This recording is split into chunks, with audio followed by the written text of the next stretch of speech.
Yohanes 19 ayat 28 hingga yang ke-30 kita akan membaca di dalam terjemahan baru yang kedua. Demikian firman Tuhan. Sesudah itu karena Yesus tahu bahwa segala sesuatu telah selesai, berkatalah ia, supaya genaplah yang ada tertulis dalam kitab suci. Aku haus. Di situ ada suatu bejana penuh anggur asam. Lalu mereka melilitkan suatu bunga karang yang telah dicelupkan dalam anggur asam pada sebatang hisop, lalu mengulurkannya ke mulut Yesus. Sesudah Yesus meminum anggur asam itu, berkatalah ia, sudah selesai. Lalu ia menundukkan kepalanya dan menyerahkan nyawanya. Berbahagialah kita yang boleh mengerti, memahami dan memaknai, menghidupi firman Tuhan hari ini. Saudara, kata-kata terakhir dari seseorang seringkali memiliki makna yang dalam dan memiliki sebuah kekuatan tersendiri bagi orang yang mendengarnya. Saya berharap saudara mengerti apa yang baru saya maksudkan, bahwa mungkin di antara saudara pernah berada di samping seseorang yang Anda cintai, yang saudara kenal, dan mungkin itu adalah orang terkasih saudara yang hendak berpulang. Lalu kemudian dia membisikkan kata-kata terakhir kepada saudara. Dan saya yakin saudara-saudara ketika kata-kata itu diucapkan kepada saudara, saudara mengalami sebuah inspirasi ataupun sesuatu yang membuat saudara benar-benar terngiang-ngiang dengan kalimat tersebut. Orang-orang yang membisikkan kata-kata terakhir menunjukkan bahwa dia sangat dekat dengan kita dan dia sangat mengasihi kita. Pada waktu saya berumur 19 tahun, papa saya memegang tangan saya. Dengan kekuatan terakhir dia hanya mengatakan, jaga mama, jaga adik. Adik saya umur 9 tahun. Lalu papa saya berpulang. Saudara, beberapa tahun yang lalu ketika mama saya hendak berpulang, saya kepengen sekali menjumpai mama. Tetapi tidak bisa karena memang kondisi pada waktu itu sedang di lockdown. Dan tidak ada penyeberangan. Saya hanya bisa berbicara dengan mama melalui video call, melalui WA. Dan kata-kata yang sama diucapkan oleh mama saya. Titip adikmu. Saudara, kata-kata itu sampai sekarang masih terngiang di telinga saya. Kata-kata itu saudara-saudara, kata terakhir yang membuat saya, saudara, benar-benar melihat bagaimana sesungguhnya kehidupan seseorang yang sangat saya cintai dan mencintai saya itu memberikan satu maklumat untuk saya memperhatikan. Dan kalau memang bisa memungkinkan untuk saya bisa mengerjakannya. Saudara, Tuhan Yesus pada waktu berada di atas kayu salib, saudara. Tidak banyak kata-kata yang dia keluarkan. Yesus, saudara, berkata-kata hanya 7 perkataan yang dicatat di dalam Injil. Perkataan itu adalah, ya Bapa, ampunilah mereka sebab mereka tidak tahu apa yang mereka perbuat. Yang ditujukan kepada orang-orang yang mengolok-olokkan dia dan menghina dia.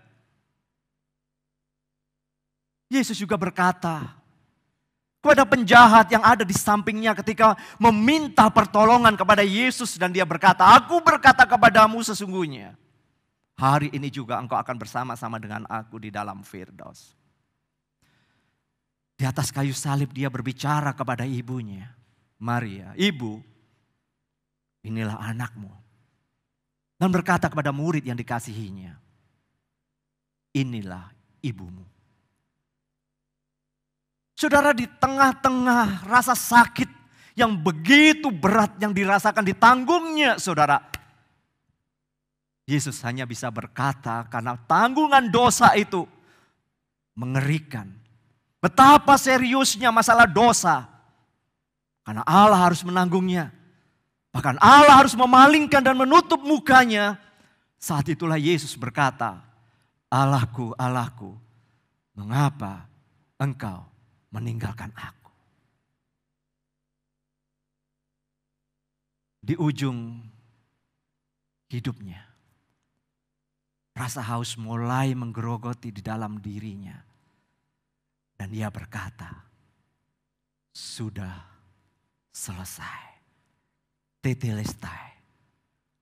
Ya Bapa, ke dalam tanganmu kuserahkan nyawaku.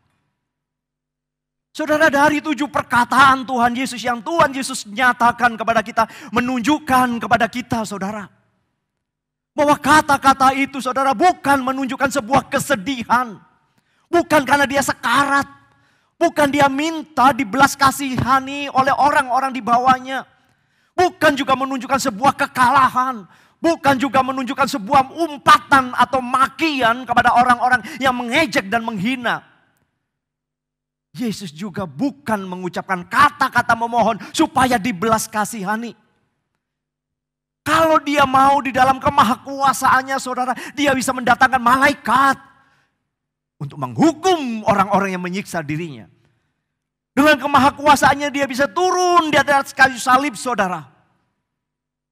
Tapi Yesus tidak pernah melakukan itu. Karena dia tahu ada misi dari Bapa yang harus dituntaskan. Tapi kita tahu bahwa kata-kata yang Yesus ucapkan adalah menunjukkan kata-kata kemenangan. Kata-kata kemenangan. Saudara-saudara, ini jelas menunjukkan kepada saya dan saudara bahwa yang pertama, dosa itu adalah serius di mata Allah. Sekali lagi, dosa itu di mata Allah sangat-sangat menjijikkan. Tapi bagi saya dan saudara seakan-akan dosa itu adalah hal yang biasa, yang kita anggap remeh, yang kemudian kita bisa mengatakan, Tuhan ampuni aku, dan saudara melihat itu seakan-akan beres begitu saja. Tapi bagi Allah dosa itu adalah sesuatu yang menjijikkan, sehingga dia harus menggunakan kasih-Nya untuk membereskan masalah dosa. Betapa seriusnya itu. Dan yang paling penting adalah untuk menunjukkan, inilah cara Allah untuk mengasihi dunia, mengasihi saya dan saudara. Perkataan-perkataan Yesus menunjukkan bahwa dia adalah Allah. Benar-benar Allah yang menjadi manusia. Saudara harus pahami itu, saudara.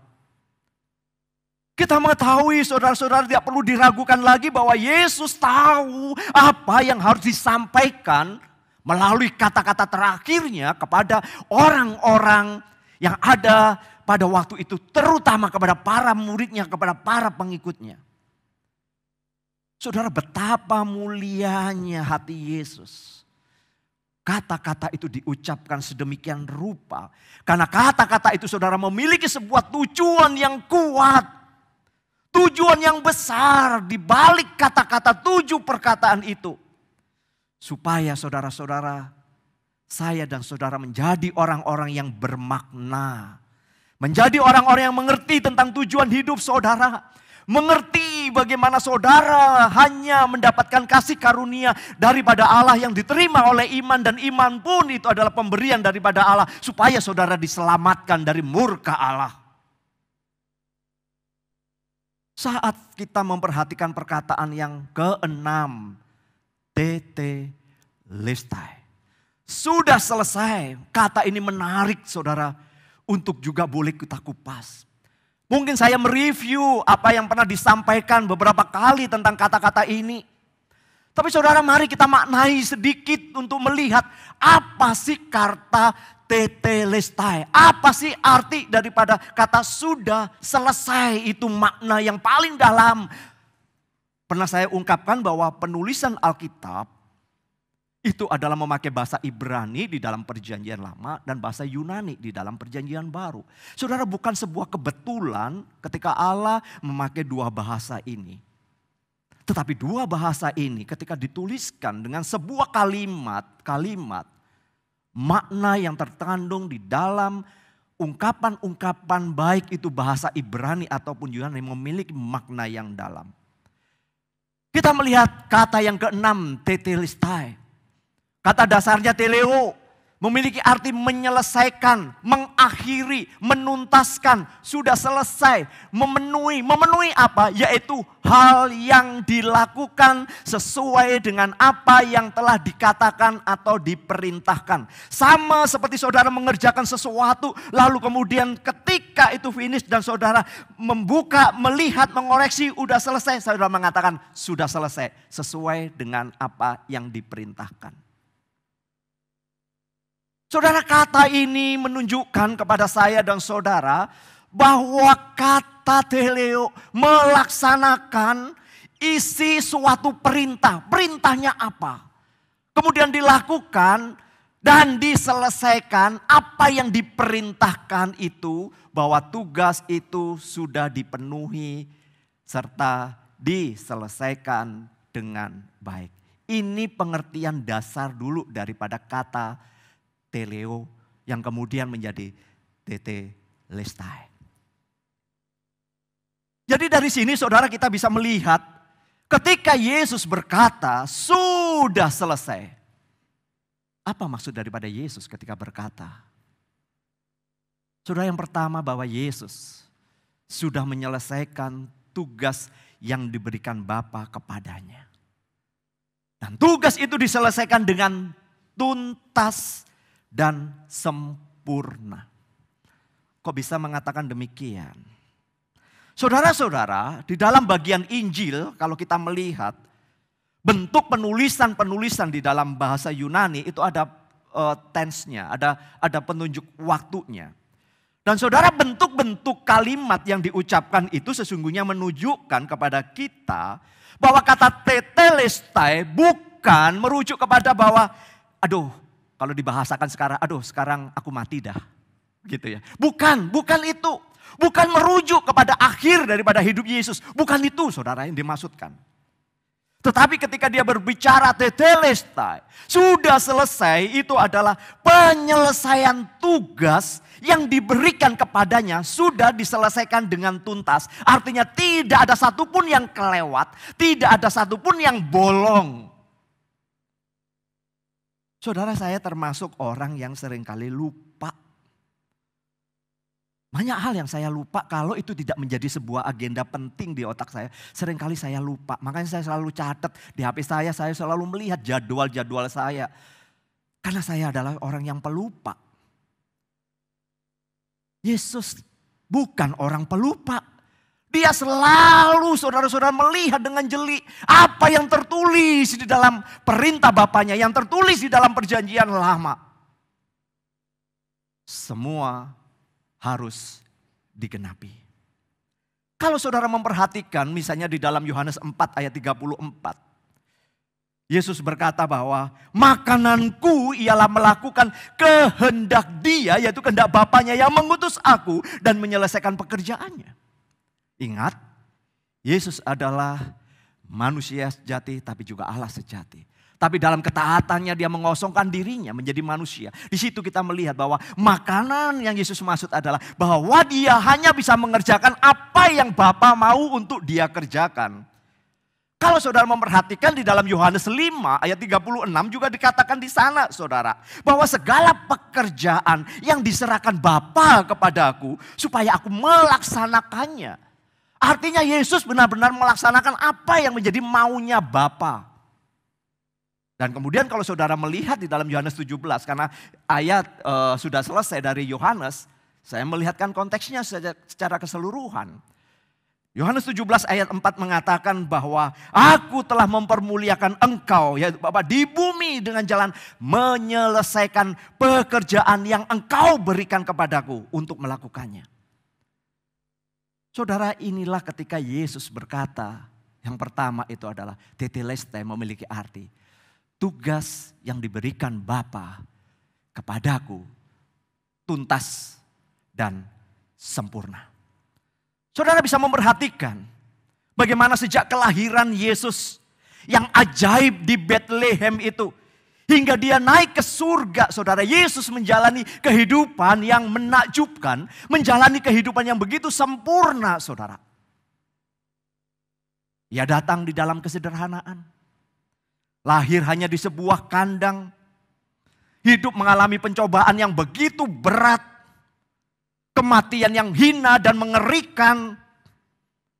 Tapi Yesus tetap setia sampai akhir hidupnya. Dan kemudian bisa berkata, sudah selesai.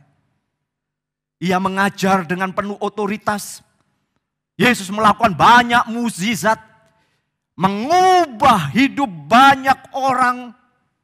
Namun saudara, ketika tiba saatnya bagi Yesus, dengan kerelaan dirinya, sekali lagi, dengan kerelaan dirinya Yesus mempersembahkan dirinya sebagai korban untuk dosa-dosa saya dan saudara. Ini yang seringkali sulit untuk dipahami dengan logika dan otak kita, saudara. Spurgeon menuliskan, melihat tentang kesengsaraan Yesus, dia berkata, dalam tafsirannya dia mengatakan, tidak ada kesedihan di dalamnya. Tidak ada ratapan di dalamnya. Ratapan ini dimaksud adalah keluh kesah, ngomel, menggerutu, bersungut-sungut. Tapi dia mengatakan, saudara, itu adalah seruan dari dia yang telah menyelesaikan pekerjaan yang luar biasa. Saudara tahu kan apa yang dialami oleh Yesus demikian beratnya. Kita sakit flu yang gak sembuh-sembuh, stres. Ganti dokter, ganti obat. Stres, saudara. Belum lagi kalau kemudian dokter menvonis kita dengan sesuatu penyakit yang mengerikan. Tambah saudara stres. Belum lagi punya masalah dengan anak-anak, dengan pasangan, dengan pekerjaan dan sebagainya. Saya mau tanya saudara. Berapa banyak saudara bisa mengucap syukur? Berapa banyak saudara tetap tenang di hadapan Allah? Atau saudara lebih banyak untuk menggerutu dan mengomel dan kemudian menyalahkan keadaan?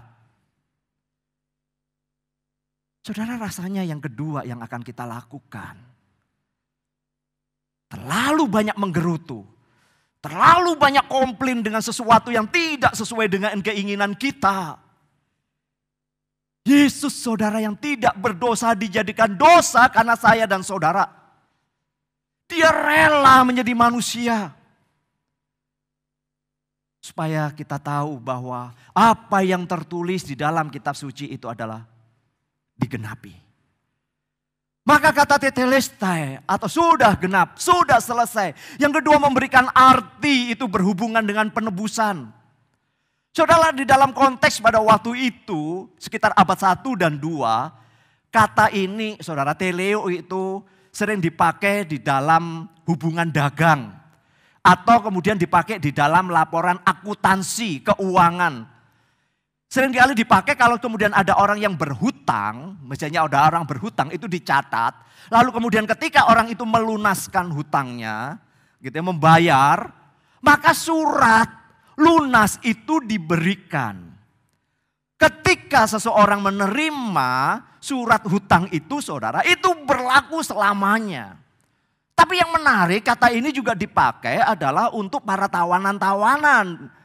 Tawanan-tawanan itu memang memiliki kesalahan-kesalahan. Tapi ketika dia sudah menebusnya, untuk kesalahan atau pelanggaran yang dilakukan, setelah dia ditebus, ada jaminannya, maka dia diberikan surat dan surat itu menunjukkan kebebasan. Sehingga ketika orang bertanya kepada dia, kenapa kamu tidak dipenjara? Dia akan bisa menunjukkan suratnya bahwa surat itu adalah menunjukkan pembebasan. Maka saudara, yang menarik di dalam bahasa Yunani, ketika dituliskan tetelestai atau sudah selesai, itu adalah bentuk kata kerjanya ditulis di dalam bentuk perfect tense. Perfect tense itu menandakan tindakan yang dilakukan di masa lalu, tapi efeknya itu berlanjut sampai sekarang. Artinya Yesus sudah mati 2000 tahun lebih tahun yang lalu saudara. Tapi dampak daripada kematian Kristus masih berlaku sampai saat ini. Berlaku sampai untuk generasi ke depan. Itulah kematian Kristus. Jadi benarlah ketika kita memahami sebuah pemahaman teologi bahwa keselamatan tidak hilang. Betul, setuju. Ketika orang itu dipilih dan dipanggil oleh Tuhan, maka Allah memberikan iman kepada orang itu. Dengan iman dia menerima anugerah keselamatan, maka orang itu akan hidup di dalam imannya sampai kemudian dia meninggal dan saudara tahu bahwa jaminan hidup kekal sudah dimiliki. Sekali lagi, ketika kita percaya kepada Yesus ada kehidupan kekal. Berlakunya kapan? Pada waktu saudara dipanggil dan mengaku Yesus sebagai Tuhan dan Juru Selamat. Dan itu akan berlaku untuk selamanya. Pertanyaannya, Pak, bagaimana kalau ada orang yang kemudian di dalam perjalanannya dia sudah dibaptis, disidik, pelayanan, jadi pengurus, aktivis, lalu kemudian dia meninggalkan imannya. Bagaimana? Saudara-saudara, pertanyaan ini memang gampang-gampang susah untuk dijawab, bukan? Tapi saya boleh mengatakan artinya dia tidak pernah memahami benar-benar anugerah. Ketika saya dan saudara memahami anugerah yang kita kontraskan dengan dosa yang saya dan saudara miliki, itulah saudara membuat kenapa Paulus mengatakan kerjakan keselamatanmu dengan takut dan gentar. Kerjakan itu bukan untuk memperoleh keselamatan, bukan untuk memperoleh hidup baru, bukan. Tetapi karena saudara memiliki hidup baru di dalam Kristus, maka saudara harus mengerjakan keselamatan itu. Saudara-saudara, bentuk kata ini memang menarik. Yesus sudah menyelesaikan secara tuntas segala dosa-dosa kita telah dibereskan. Sekali lagi saudara, bayangkan dosa itu bukan sekedar saudara hanya bisa berbohong atau menipu. Tapi perhatikan bahwa dosa apapun mau kecil mau besar. Seringkali kita mengatakan dosa yang disengaja maupun tidak disengaja. Sama tetap dosa. Di hadapan Allah dosa tetap adalah menjijikkan. Karena itulah dosa harus dibereskan oleh Allah.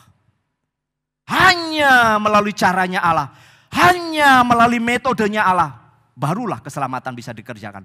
Bukan dengan cara saya. Bukan dengan cara saudara. Maka saudara-saudara, kata ini juga memiliki arti tetelestai. Sudah selesai menunjukkan bahwa apa yang tertulis di dalam perjanjian lama. Apa yang dinubuatkan di perjanjian lama. Seluruhnya apa yang tertulis di dalam Alkitab. Dipastikan telah digenapi oleh Yesus. Maka saudara, kenapa penting sekali untuk orang-orang, untuk saya dan saudara, mau iman kita bertumbuh, harus berpatokan kepada Alkitab.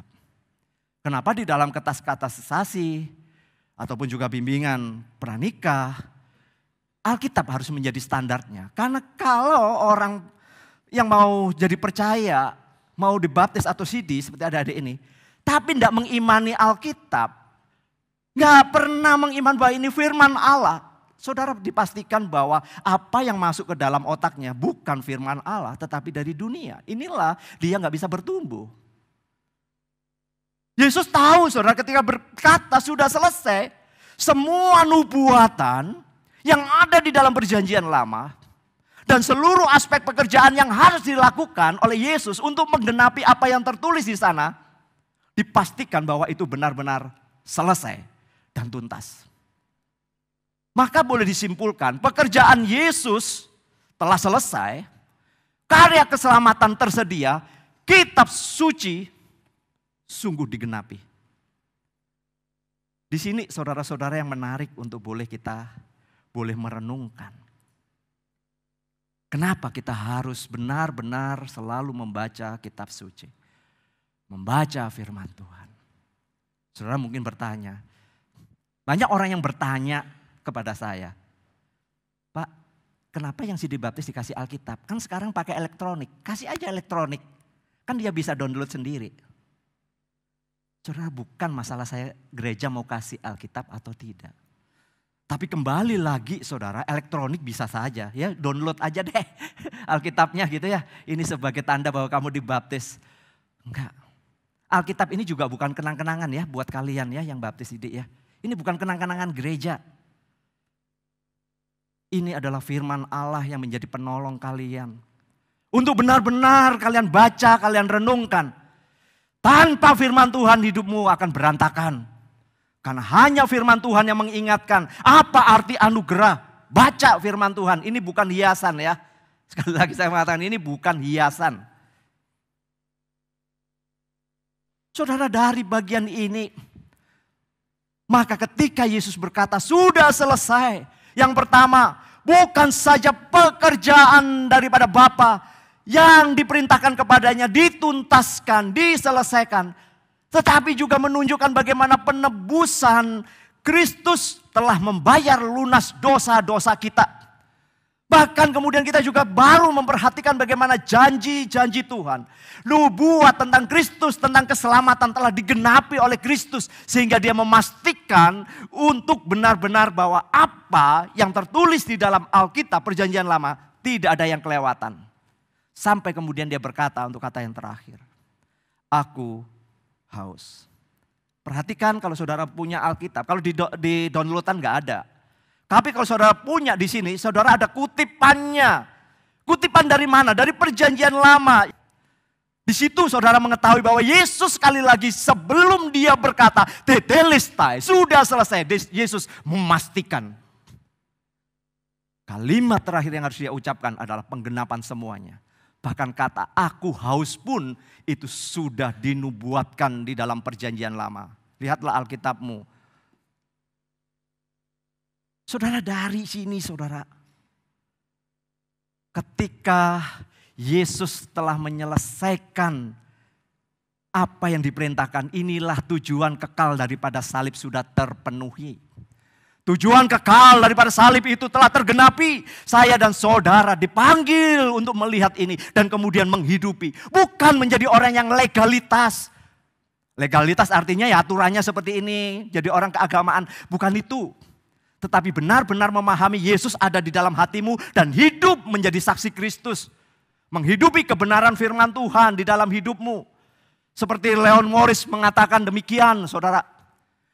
Yesus mati dengan seruan sebagai seorang pemenang di bibirnya. Ini bukan erangan orang yang kalah atau sebuah desahan kepasrahan karena kesabarannya. Ini adalah pengakuan penuh kemenangan bahwa dia kini telah sepenuhnya menyelesaikan pekerjaan yang harus dia lakukan. Menyelesaikan pekerjaan dari Bapa yang harus dituntaskan. Kenapa Yesus kemudian dengan kerelaan hatinya kemudian menyerahkan nyawanya.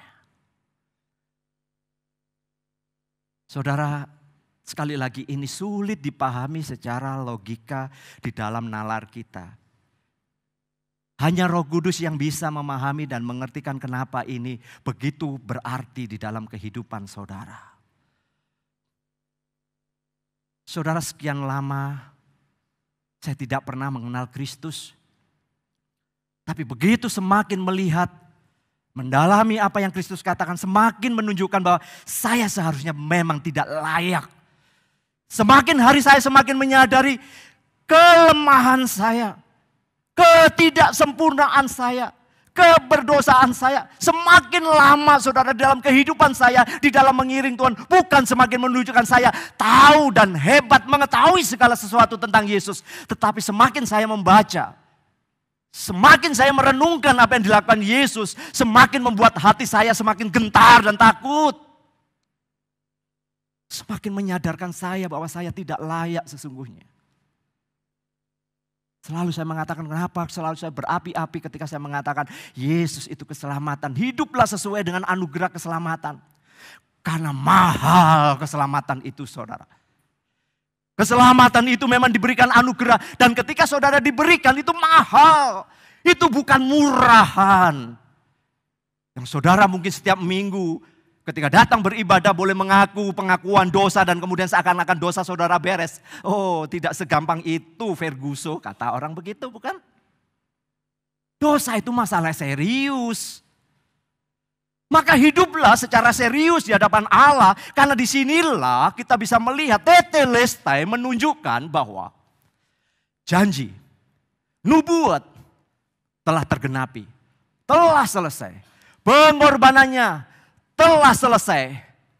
Ketaatannya yang sempurna itu telah selesai. Kepuasan atas keadilan Allah telah terpenuhi. Dan kekuasaan setan, kekuasaan dosa, bahkan maut telah berakhir. Maka Paulus mengatakan tidak ada satupun yang sanggup memisahkan kita dari kasih Allah. Entah itu penderitaan, penganiayaan, bahkan kematian sekalipun. Tidak ada yang bisa memisahkan kita dari kasih Allah. Karena kasihnya adalah kekal. Itu jaminan bagi saya dan saudara. Jaminannya udah pasti, ada Roh Kudus dimateraikan di dalam hidup saudara. Sehingga saudara ngerti kenapa saudara harus menjalani iman Kristen dengan benar. Yesus hanya melakukan sekali, satu kali. Tapi efeknya berdaya guna sampai saat ini. Dia cukup melakukan satu kali. Disinilah saudara-saudara pertanyaan ketika dia bertanya kepada Petrus. Apakah engkau mengasihi aku? Bukan sekedar pertanyaan. Tapi ini membawa kepada titik yang paling bawah untuk Petrus menyadari siapa Yesus di hadapannya. Maka saudara-saudara pertanyaan saya, oke saya paham semua Pak. Tapi apa yang harus saya lakukan sekarang? Tidak ada apapun yang bisa saudara lakukan untuk menambahkan keselamatan bagi saudara. Sekali lagi tidak ada satupun upaya usaha yang bisa saudara lakukan untuk menambah keselamatan. Karena keselamatan sudah sempurna, diselesaikan dengan sempurna, dengan tuntas. Dan tidak ada satupun yang bisa kita tambahkan untuk di dalam karya keselamatan Kristus supaya saudara diselamatkan. Tetapi hiduplah berdasarkan anugerah keselamatan yang diberikan kepada saudara. Itu penting. Respon saya artinya seperti tanggung jawab saudara ketika diberikan yang paling berharga di dalam hidupmu. Karena dosa itu mengerikan dan sekarang dosa itu dituntaskan. Maka saudara jalani hidupmu dengan satu tujuan yang jelas. Jika Yesus tidak memiliki tujuan, jika Yesus tidak memiliki misi yang harus dituntaskan, maka kata-kata sudah selesai saudara tidak akan pernah berarti banyak buat saya dan saudara.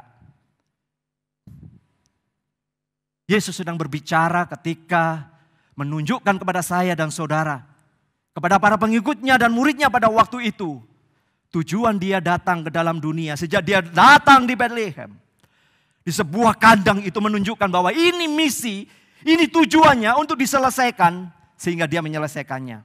Hingga dia nanti naik kembali ke surga. Saudara memang hidup ini mungkin tidak sejelas. Tujuan hidup kita memang masih banyak hal ya yang bercabang ke sana kemari.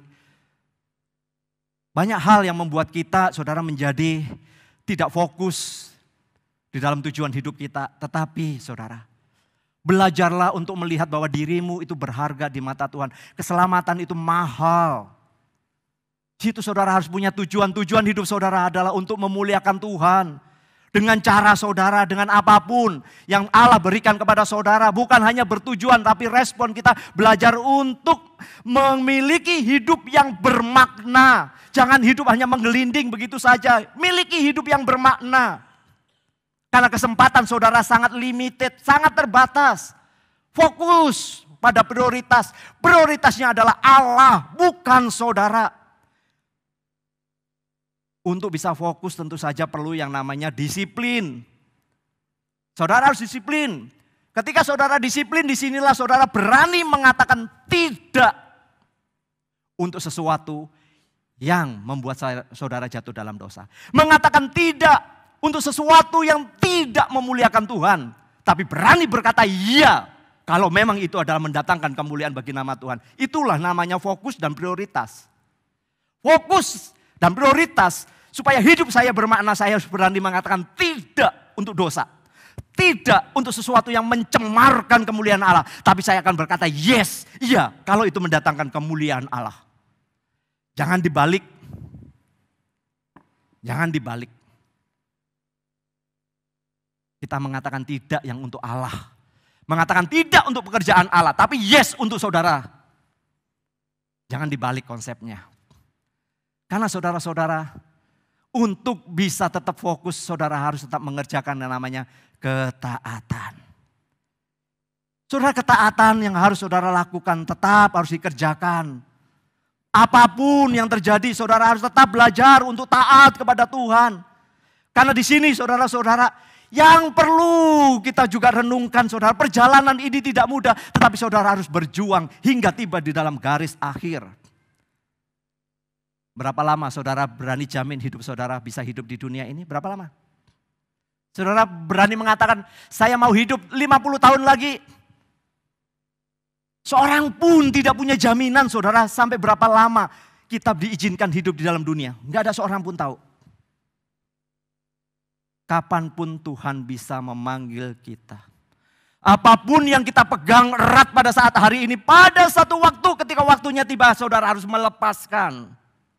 Segala sesuatu yang saudara miliki, kekuatan, kemuliaan, ataupun sesuatu yang saudara banggakan, pada waktunya saudara dipanggil oleh Tuhan, saudara harus melepaskan.